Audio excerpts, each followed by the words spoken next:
And thanks for joining us. As you may have noticed, we've been building down to Saturday. It is a super delegates conference of the NPP. Well, the official name in the party's constitution is the Special Electoral College. But yeah, we like the ring of super delegates. So let's use that, shall we? NPP will be deciding. They will be deciding on the presidential ambitions of 5 people, which will be terminated on Saturday. 5 others will continue with their search and their march towards what they hope to be a confirmation that they are presidential materials and they can leave the NPP. And so tonight we're going to spend some time doing analysis of the 10. Very brief, because on Friday you want to join us because we have a dedicated show that will be solely for the analysis and that will delve into it deeper with some very great insights. So you want to join us on Friday. So tonight I'll just scratch the surface and I'll sit with the former employment minister who also doubles now as the campaign communications person for the Baumia camp. And my guest will join me pretty shortly. I'll introduce him when we get there. But let's get to it. Let's bring in the faces. And many of you have been watching them across the country, doing their campaigns and talking. Who are these individuals indeed? Let's start with the first one. Kennedy Agyapong. And boy, Kennedy Agyapong has become a thorn in the flesh of almost everybody in this particular field. Many didn't really think that he will even have the courage to enter the race, but he did. And since he did, he's become, many say, a darling boy of the delegates. I'm not talking about the Special Electoral College. I'm talking about the grassroots delegates of the party across the country. They love him. And there are a lot of conversations happening right now about he possibly could be the kingmaker when it comes to this particular race, not Saturday, but in November, when the real deal comes around. The real deal is when they actually get to elect who the flag bearer is. On the Saturday, they're just going to separate the men from the boys, really. Those who've been pretending to be presidential material, they'll be just erased, and then the 5 will go through. And many suggest that Kennedy Agyapong will certainly be one of those 5 going through. I don't know. The delegates will decide that. The Special Electoral College will decide that. But definitely, he is one to watch going into Saturday. Who else is there? Alan Chemanting. And by the way, many do not dispute the fact that he is one of the 2 front runners in this race. If you are arranging the order, you put him right there with the vice president. We'll come to him pretty shortly. Because also of his history, because of the history he's had contesting these same primaries in the past and the gravitas he comes to this with, he's definitely up there and the front runner indeed. And then you also have Joe Gatti. Joe Gatti believes that he also stands a chance. But many say, really, chance where? Of course, he's a former Attorney General. He is a former, Railways Minister.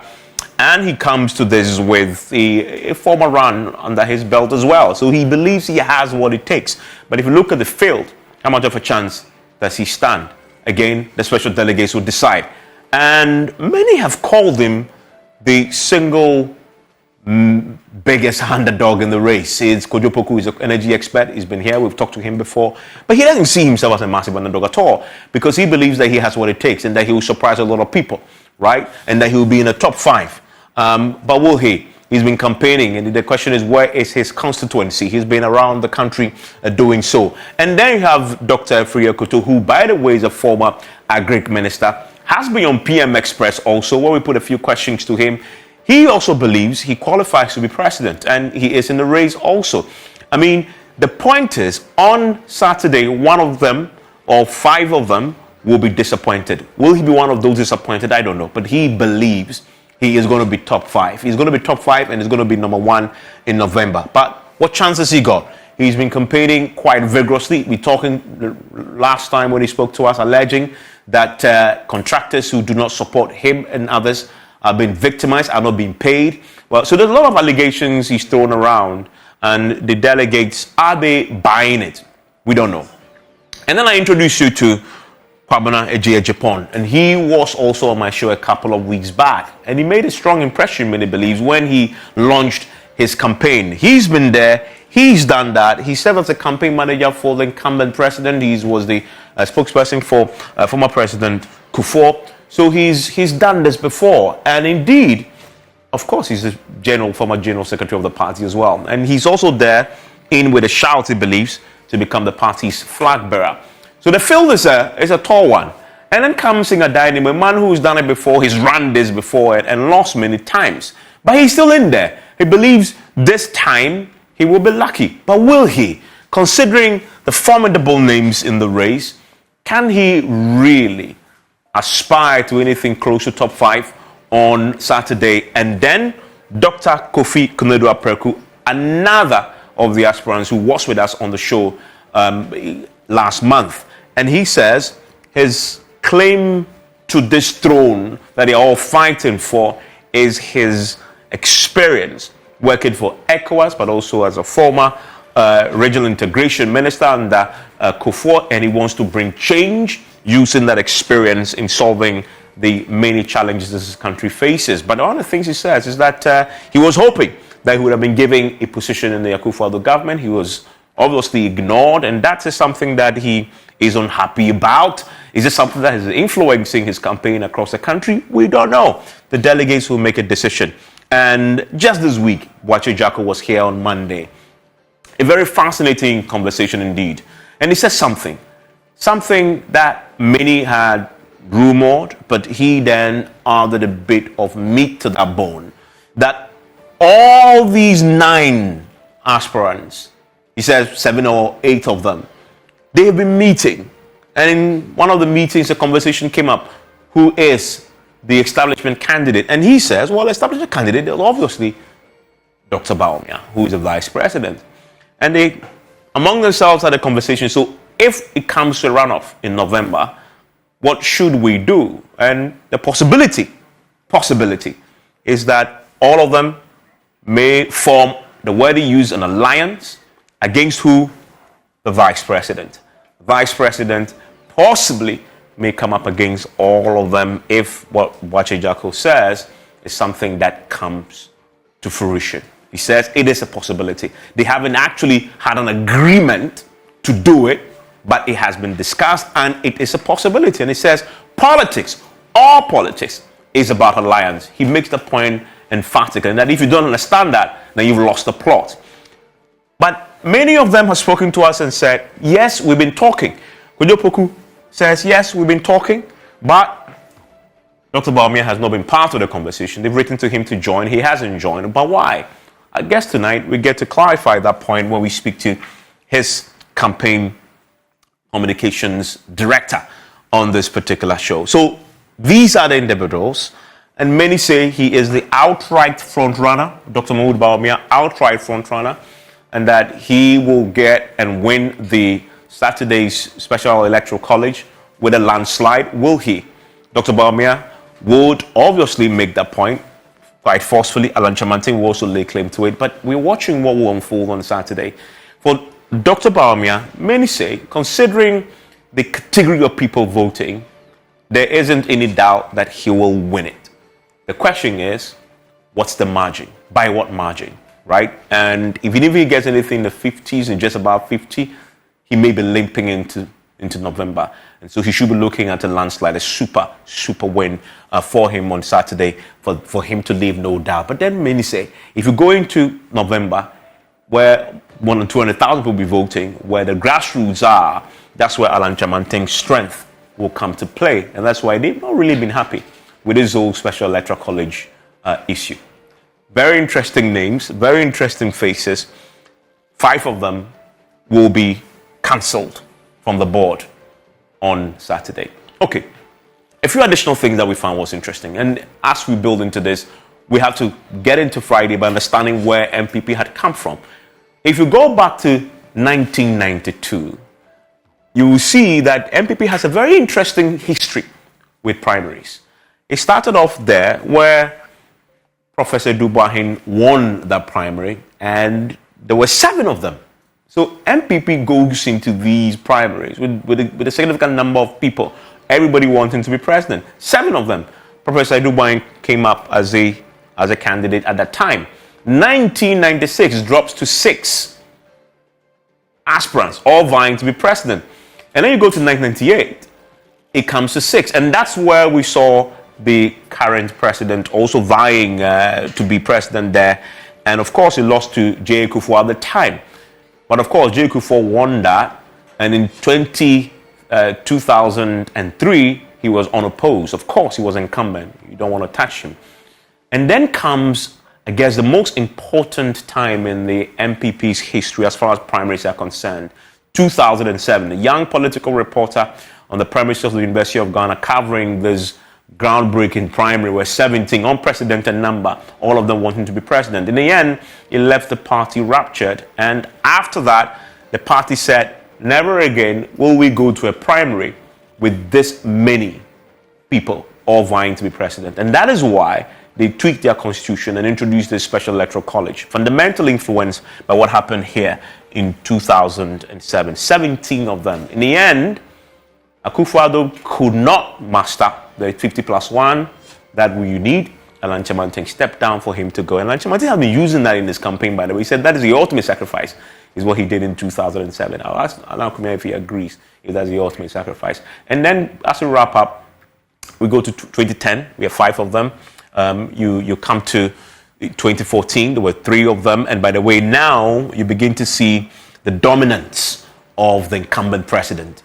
And I will tell you the scores very soon, because that is what Bawumia, if he wants to win, should be aiming for. 2020 unopposed, and 2023, of course, we have 10 of them. So that tells you a story of MPP when it comes to the sheer number of people always wanting to be president. They believe they have the men. If they say you have the men and it comes to president, everybody wants to be in there with a shout. And that's what has happened. But this is the reason why we have the Special Electoral College. This is what the party's constitution, Article 12B, says, that you must have these, Special Electoral College take a decision. And National Council members, members of Parliament will be voting. The elite of the party will be making the decision there. And then the results of 2007 is what I was talking about. These two, the most interesting, of course, because then when it came to it, nobody got the 50+1 vote that you require. Alan Kyerematen had to step back for the president to go, and that left the party a bit ruptured a bit, and that led to many changes in the NPP's constitution. So that's it. A very important race there has defined the party ever since going forward. Obechebe Lamte, may he so rest in peace, was also in that particular race. The name just grows. Each time you click the change button, you get one more name aspiring to be president. That is a major, major history for the party, and they don't want to repeat that. 2010, of course, the president wins at 78%, and I've been making a point. This is what Alan Kyerematen and Dr. Bawumia are both looking for, particularly the incumbent vice president, who should be hoping to get something in this region if he really wants to show to the rest that he has the overwhelming support of the party, at least at that level. The incumbent president showed that 94%. Can Bawumia get anything close to 94%? He'll be hoping for that, because that will be a major message going into November to sell. The bandwagon theory will be on the side if he gets this. And can Alan Kyerematen make it impossible for him to get close to that? So the history is very clear, as you've seen at the polls and what the polling have said. And these polling that we've seen over the last few weeks are interesting. I want to show you 2 of them before we sit for a conversation. 2 of them. This is the Global Info Analytics poll.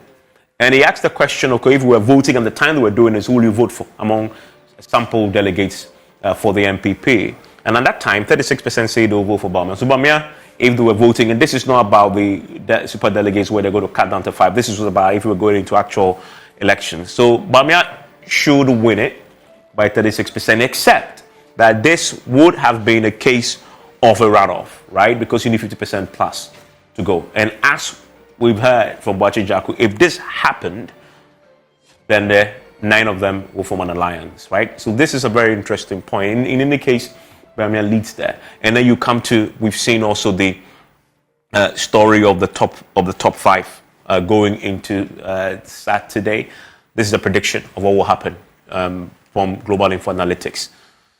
And then we also saw one this week that put Bawumia significantly ahead, winning handsomely in the 70%. So NPP is deciding. What has the vice president got to say about it? We've spoken to a lot of the aspirants. Let's talk to his chief mouthpiece. Stay with me.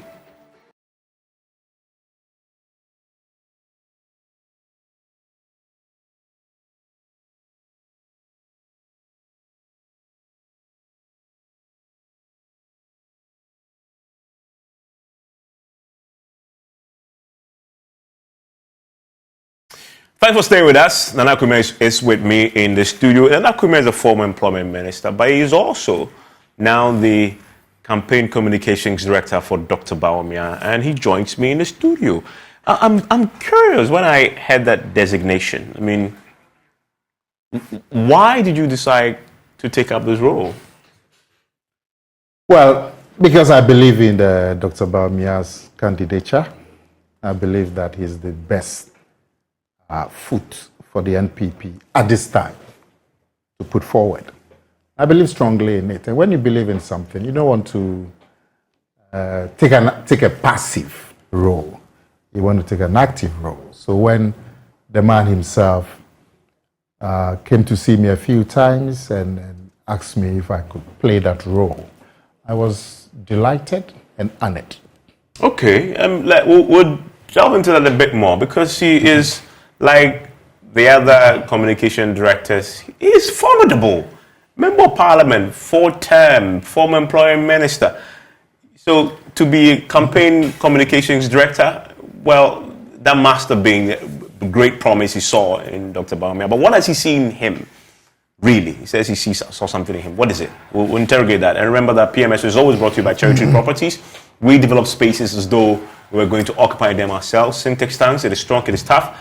And Lobo Bitters experience greatness in every moment. Ghana AIDS Commission, Syntax tank is the tank for you to use. If indeed you want to store water, you want to store water in a way that is sustainable, but also in a way that, you know, will ensure that you get your water needs dealt with, because they have the double layer tank, and now you can also have as many layers as you want.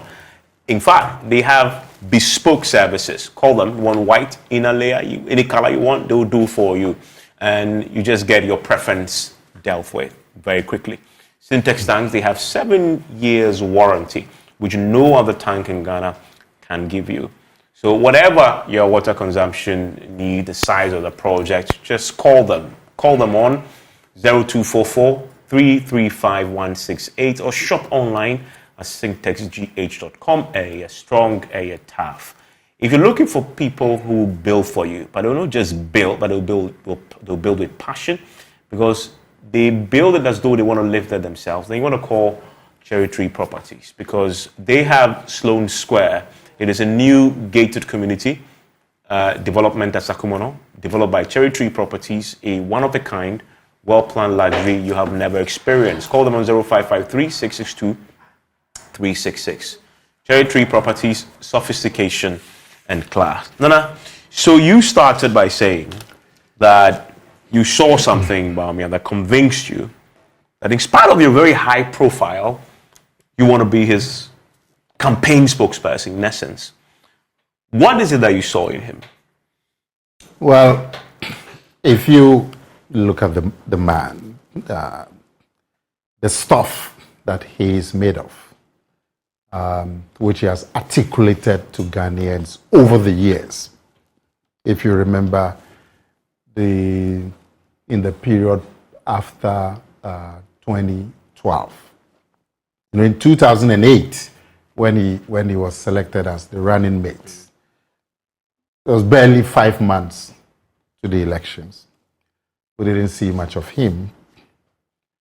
Then he was repeated as running mate in 2012. Then the NPP was declared the losers of the 2012 elections, and the NPP decided to go to court to challenge the results. Now, you had a 3-week window to gather your evidence and file at the Supreme Court. It involves a lot of work, getting all the pink sheets together and doing the analysis and making sure you have a solid case or within 3 weeks before you went to the Supreme Court. And all that work was largely done by this Dr. Akomea in December 2012. And some of us who were part of that effort saw the hard work that the man put in, working day and night, getting the pink sheets together. There were about 25,000 of them, if you remember. And getting all this together, doing the photocopies and doing the analysis of every pink sheet to build a solid case. And we also, when he presented the work that he has done before the Supreme Court, those 8 months when he was the star witness and facing formidable NDC lawyers, we saw the work that he did. And even though the NPP didn't win the court case, there were many changes that came into our electoral system recommended by the judges themselves as a result of the flaws pointed out by Dr. Akomea. It led to many changes in the electoral system, and it led to changes in the NPP's own preparations for elections. And if you compare it to what happened recently when your good friend Asiedu Nketia attempted a similar feat, went to the Supreme Court to challenge the results, and he didn't have a shred of evidence. One, not a shred. So he ended up being given a calculator that they used for the elementary maths, and he was doing a 2 times 4 divided by 20. Compare that to the solid work that Dr. Akomea did and the changes. So it got all of us to realize that this young man is really a dedicated man, full of ideas, full of initiatives. And then he came to be third-time running mate in 2015 or so. And there we had a chance to see his breadth of vision and breadth of knowledge about the economy of this country. We'll talk about the economy. I'm not going to talk about that. So those seminar lectures that he gave, and I'm sure anytime he was going to give those lectures, they were like State of the Nation addresses. It was major national interest. And then, of course, that also led us into the historic victory of the NPP. 2016. So you say, since he became vice president, the work that is done. Yeah, well, that's what I said I would come to. I'm not going to go. I'm saying these are the things that let us realize that this gentleman has something that is. But the icing on the cake is, the NPP, we've always suffered from a certain branding from our opponents. Every election after election, they repeat that branding. What is that? And the branding is that, this is an Akan party. If you are not Akan, you can't be their leader. You hear them in Accra, and I've experienced it. They tell people that, well, these people, you vote for them, they'll take the sea to Kumasi. But you're an Akan party. You have also been fooled. And then they go to the coast, they tell them... Your evidence shows you are, at least in the leadership of your party. You hear NDC, like President Mahama, for example, saying that, no, these people, you can't be their leader. They're just using you and all of that. So we suffer that branding. But it's based on your history. Now, well... You accept that? Okay, so in Dr. Akomea, we have a good chance to neutralize that branding of the party. To what? Change the brand from a camp party to what? Change the brand from a camp party, a party that is all-inclusive. We've always been an all-inclusive party. You haven't been, at least not at the leadership level. Okay. You haven't been. So now we have the tool in our hands to change that branding, and that is Dr. Akomea. So that is an icing on the cake. Because he comes from the north. Because he's not Akan. Now... But will you be accused of playing the tribal card? You can interpret it the way you want. We interpret it as changing the brand of the party and giving the party a more inclusive brand that will neutralize the propaganda. The Special Electoral College, do they care about that? Absolutely. Because they care about having a candidate who will win the elections. Now, if you have a candidate like Dr. Baumia, who you would give you a more inclusive branding and will neutralize the NDC's propaganda. Because when they go to the Volta region, they go to the other areas, they tell them, these people... Does that still hold sway? But that's what they say, and to the extent that they win elections, it's possible that they hold sway. You heard John Mahama himself proclaiming on the rooftops that these people would never have you because, you don't belong.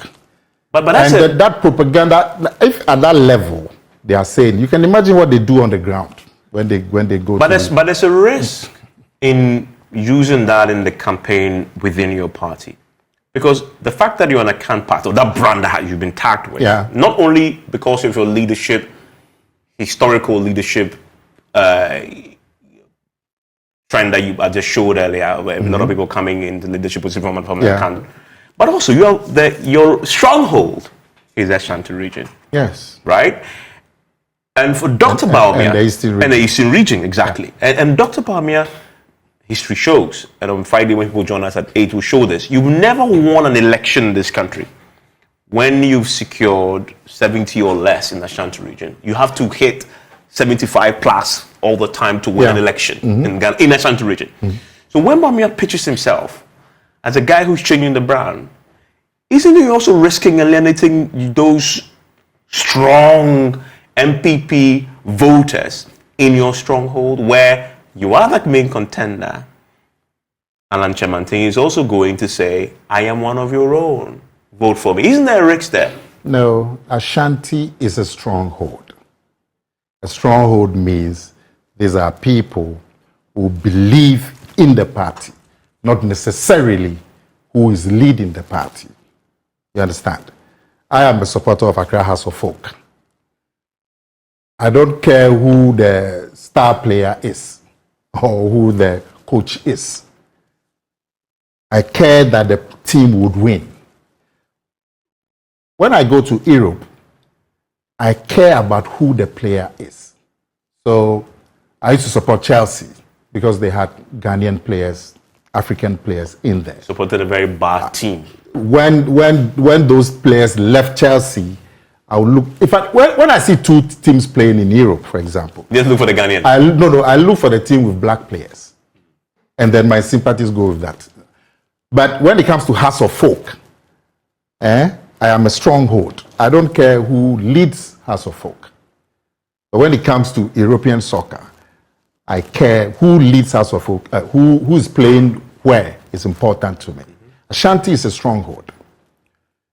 Now, that propaganda of the NDC, that when they go to the Volta region and other places, they say these people, they don't like you, don't vote for them, and so on. We want to neutralize that propaganda. For what? Why? What is a political advantage in well, to the so? extent that your opponents are using that against you, they believe there's a political advantage, and it is to your advantage that you neutralize it. So let me give you some. The NDC traditional strongholds, the Volta region, the Northern region, the Zongo communities, traditionally. The NPP strongholds, traditionally, Eastern region, where we get about 60%, and then Ashanti, where we get about 70%. The rest of the regions, they float. Western region, Central region, Accra, they float. But these regions always vote in a particular way. Volta region, Northern region, the big Zongo communities in the South for NDC, all the time, since 1992. Eastern region, Ashanti, NPP, all the time. Now look at what is happening in one of the NDC strongholds in the North. Since Dr. Baumia came onto the scene. When you take the 2008 elections, there were 26 seats in the Northern region. Now there are 3 regions, but that whole block. And the NPP in 2008, for the presidential, we won in 5 constituencies. Then they became 31 seats in 2012. And when they became 31 seats in the presidential elections, NDC won in 24 constituencies in 2012. But the NPP increased to 7. Then in 2016 presidential elections, NDC dropped from 24 to 22 constituencies. And the NPP went up from 7 to 9. In 2020, NDC dropped further to 17 constituencies. And NPP went up from 9 to 14. So as we speak, in the presidential election, NDC won in 17, we won in 14, which is a jump from the 2008 figures of 5 to 21. When you take the parliamentary, 31 seats, well, in 2008, there were 26 seats. NDC had 20, NPP had 4. I think there was one independent or so. But when they became 31 seats in 2012 elections, NDC had 20, NPP had 10. 2016, NDC dropped to 18, NPP went up to 13. 2020, as we speak, NDC has 15, NPP has 16. So your point is? The northern region over 2 major elections is no more a stronghold of the NDC. And you put it down to Dr. Bawumia solely? Put it to Dr. Bawumia. What's the evidence? Not largely. Now, because before he came, we're not getting those votes. Now, we believe that if we present him as presidential candidate, he would, of all the candidates, further the weakening of the northern region, which is a major stronghold of the NDC, weaken it. As we speak, in the presidential, they have a slight lead of 17 constituencies and we have in 14. By the parliamentary, we're actually ahead of them. We have 16, they have 15. And we believe that that trend will deepen if we have it. And then the Zongo communities is the best place to be able to neutralize the NDC in the Zongo communities. So these are bonuses. And that's why many of us believe that at this time when we want to do something that has not been done before, as in breaking the aid. As in breaking the aid, you need all those factors. And those factors come together nicely in Dr. Bawumia. However, your main opponent, Alan Kyerematen, is also arguing that he also is best placed to weaken the NDC in their stronghold of the Volta region, where his argument is Dr. Bawumia isn't accepted. You have to do as well in your stronghold and take a bit of votes away from your main opponent in their stronghold as well. He says, of course, because he comes from the Ashanti region, that is secure. But then he's the only person who can chip away at NDC's votes in the Volta region. Isn't that a counter, and what is a far more stronger argument? What is the basis of that? I have given you a basis for Dr. Bawumia's chipping away at NDC. Well, what is the basis of that? Well, at least he's not been on the ticket before. Mm-hmm. So what is the basis of that? Because at least he has Amewu in his camp. Amewu who did a miracle. He did a miracle in the Volta region. You wouldn't dispute that as a miracle. If you are going to... Your former regional chairman who wins a seat that nobody in your party had dared win before. He has him in his camp. He's loved in the Volta region. So he will get the votes there. No, how many constituencies are in the Volta region? Are you saying Volta region is not important? No, how many constituencies? I'm just wondering why that is... No, because Amewu has just one. Yes. Yes, so if somebody has one seat, how do you conclude that then he holds sway over a whole region? With many? But do you know the gurus of the party in the Volta who also support Dr. Bawumia? Oh, the former regional minister, I think he's now at Buidam. Yeah, he's a key member of Dr. Bawumia's campaign. The name just escaped me. But he's at Buidam now. He's the boss. Used to be the Volta regional minister and all of that. And there are many people in the Volta region who also support Dr. Bawumia. But I'm saying there's no basis for what you are telling me about Alan Kyerematen. But I've given you a basis for Dr. Bawumia. Dr. Bawumia, you can point to the numbers because he's been on a ticket. Yes. So he's run a national election and has been on a ticket. He's been voted for together with the president. Yeah. Alan hasn't. Yeah. So what's the basis? There's no basis. But as I pointed, he has people in this company who have done miracles in the Volta region. It's self-belief. That's all. Yeah, but that's what you need in politics. Yeah, but it must be backed by figures on the ground. And I've given you figures on the ground. Okay. Yeah. So let's go to that issue of him being the anointed one, anointed by the president. The president was forced recently to come out to say categorically he's not backing anybody. And many suggest he was forced to do that because he heard the rumor, and very, very loud rumor, that he is coercing the party structures to favor Dr. Bawumia. And that has been translated into a conversation that was confirmed in the same seat you're sitting in right now by Boache Jaku, says that 7 or 8 of them have been meeting. And they've been talking. And he says a question had come up about who is the establishment candidate. And they had agreed, at least he suggested Bawumia, because there's no doubt about it, he says. And then they talked about the possibility of what happens if there's a runoff. And would they back the establishment candidate or the non-establishment candidate? They said, oh, back the non-establishment candidate, whoever that is. Does that worry you? How do you define an establishment candidate? Somebody who's got the support of the president? One. That's the definition? He is a vice president. He Yes. is the very embodiment of the establishment. We used to have a vice president who contested in 2008. We didn't call him establishment candidate. Why are we calling this one the establishment? Is it because the president supports him? Because the president himself has come out categorically that I don't support anybody. Many of them who are sat here with me at that point say they don't believe the president. Look, do you know Afri Akoto? Yes. He's a boyhood friend of the president. Do you know Boache Jaku? Yes. He was the campaign manager for the president of 2 elections. Uh-huh. And then you can also come Lejipon, who also was a campaign manager of his. So any of them can have the president's support. None of them have been his. Unless the president vice categorically, president. sorry. None of them have But been. if I've said there has been a vice president who was not classified as an establishment candidate. So being vice president automatically doesn't mean you have the president's support. Look, I am an appointee of the president. I support Bawumia. I have told you why. When we go to the campaign, I see a lot of government appointees like myself. And I'm happy. Now, I'm happy that these people are also on the campaign. Now, I do not think any of them is supporting Dr. Bawumia because the president has called them and asked them to do so.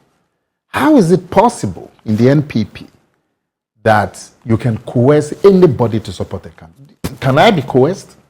And I take myself as an example. The president can do deals. He has the power and the resources to do deals. Well, as far as he can appoint and disappoint. He can fire you tomorrow. So, of course, if that's a threat over your head, why wouldn't you comply? There are ministers of state appointees of the president. Recently, an appointment was made into a ministerial position, a lady. I don't know if she's a big supporter of Bawumia. She was given an appointment by the president. The president has never, in fact, I haven't met the president in the last 6 months for him to even talk to me about what I think about the presidentially. And many of the government appointees that are supporting and following Dr. Bawumia, I cannot imagine any of these stalwarts being coerced to go and follow Dr. Bawumia. Are you saying that those who support Alan, they resisted coercion? And we who follow Bawumia, we could not resist coercion? It's even an insult to our intelligence for people to be peddling that notion. And the president himself has come out categorically. Unless evidence can be presented that the president is doing things to favor Dr. Bawumia, then we can interrogate it. But the man himself has come out to say, no, I've heard this suspicion. I do not. And nobody has presented any evidence. So when you say establishment candidate, what do you mean? Are you denying he's the establishment candidate? Unless we agree on a definition. What is the definition? What I believe is that he is the front runner. And he's the front runner not because... And he's the front runner because? He's the front runner because of the things you said earlier? Yes, because of the things I've said earlier. Okay. That many people are convinced that he's the best person for us at this time.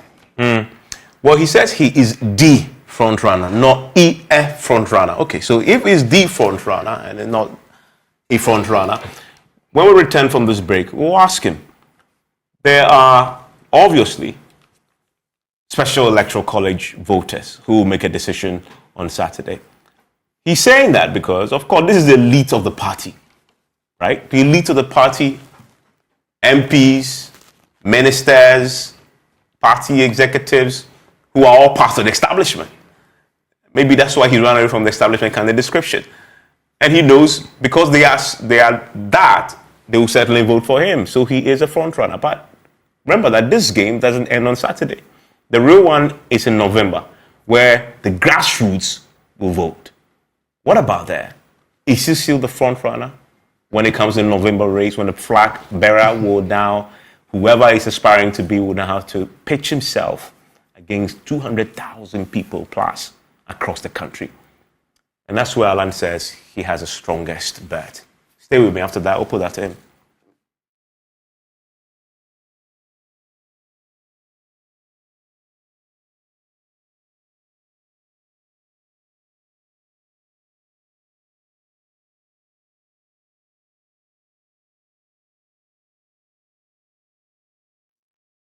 Former Employment Minister and the Campaign Communications Director for the Vice President, Dr. Mahmoud Bawumia, is my guest in the studio. Before we ended, you say that the Vice President is the front runner. And you're saying that obviously because on Saturday, the individuals who will be casting your ballots are the elites of your party, the representation of the establishment, ministers, MPs, executives, etc., etc.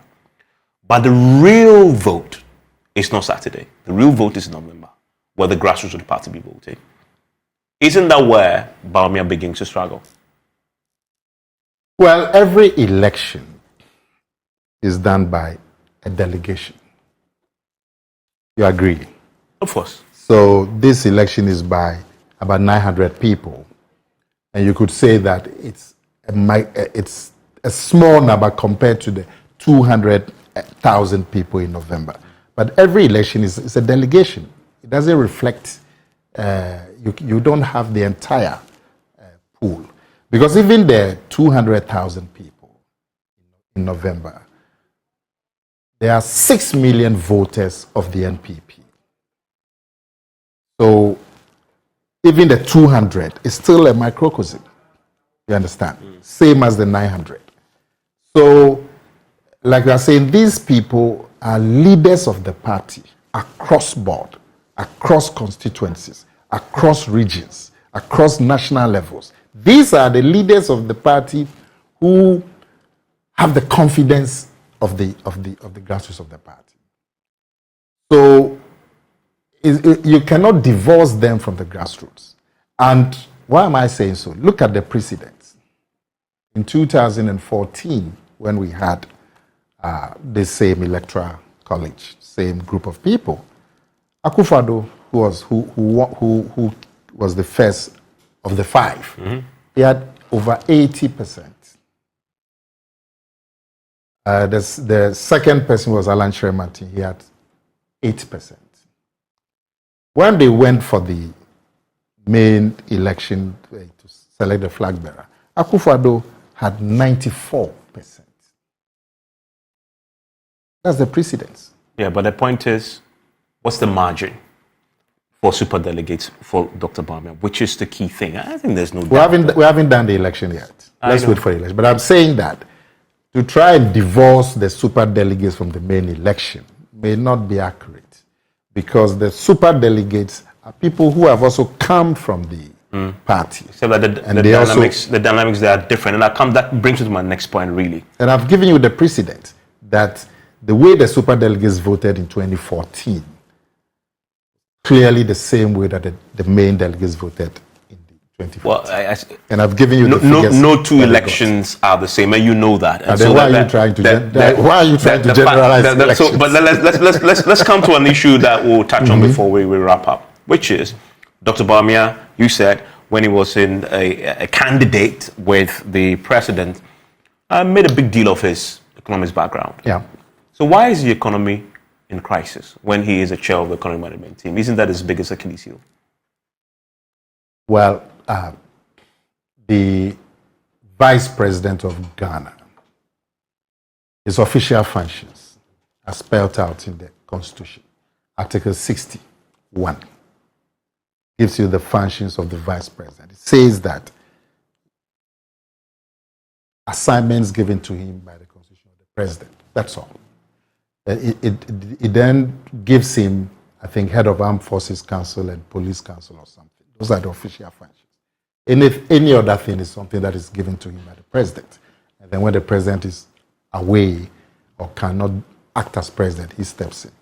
So those are the functions of the President, of the Vice President. He was given additional responsibility of economic management team. The economic management team is not the last voice on the economy of Ghana. They work to cabinet. The economic management team works up to cabinet. That's it. The question is, do you buy that argument? Now, but also, just as a general matter, the Ghanaian economy was doing fairly well. We were from the 3 years between 2017 and 2019. So you've now moved to the defense of where we are currently. No, I'm talking about, I'm situating your question in a broader context, away from Dr. Bawumia, that we are going through turbulence because of reasons that all of us know. As we speak, today, there's record youth unemployment in China. Yeah, everywhere. The Chinese central bank is, the English central bank lost 150 billion pounds. Yeah, except that. So there's a general crisis. Time has run out, and I guess you're hoping that time will not run out on you. Well, you did too much comment on Saturday. But thank you very much. After Saturday, let's meet. Oh, yes. And then we'll look at it. Yes, all the best on Saturday and beyond. Thank you. Nana Akomea, enjoy the rest of your evening.